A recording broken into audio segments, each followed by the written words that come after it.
It's day 3 of the Nulane criminal trial, with evidence picking up pace and packing a punch. Section 204 witness Shadrack Cezula from the Free State Agricultural Department is on the stand. Court adjourned for lunch soon after Lungisani Daniel Mantsha began his cross-examination. Cezula's testified on what he did as acting manager of supply chain management in October of 2011. He's made an astonishing claim about how the department logged Nulane's investment banking details.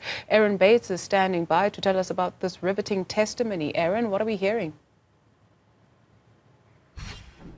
Yes, Didi, well, things certainly are ramping up here in the High Court in Bloemfontein as we hear from Cezula from within the Agriculture Department in the Free State.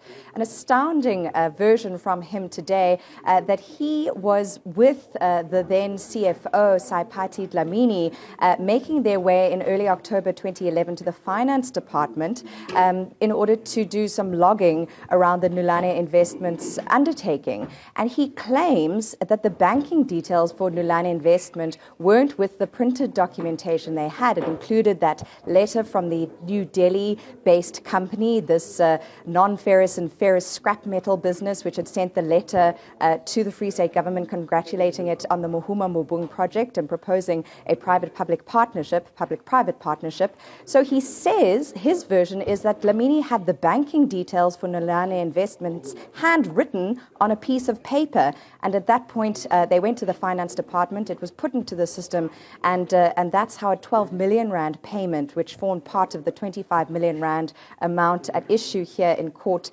into the system. That's some of what we've heard from the witness today. So what happens for the rest of the day? What's the outlook?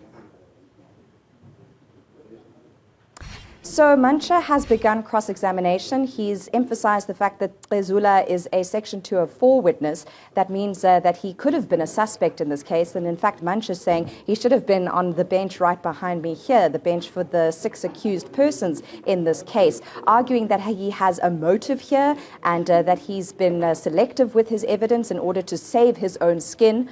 Those were the words that Mantsha used for first accused Peter Tabete, formerly of the department in the Free State. He will continue his cross-examination, and then we will hear from counsel for some of the other accused in this matter, actually making their way into court right now. You can see them behind me going through some paperwork and getting ready for when proceedings get underway once more from about 2 o'clock. Of course, Dudu, it is Acting Judge Nompumelelo Gusha who is presiding over this matter. She adjourned so we could all get a bite to eat, and we will be resuming at 2 o'clock. But certainly as the days wear on, the atmosphere is charging up here in the High Court, Court M in the Free State.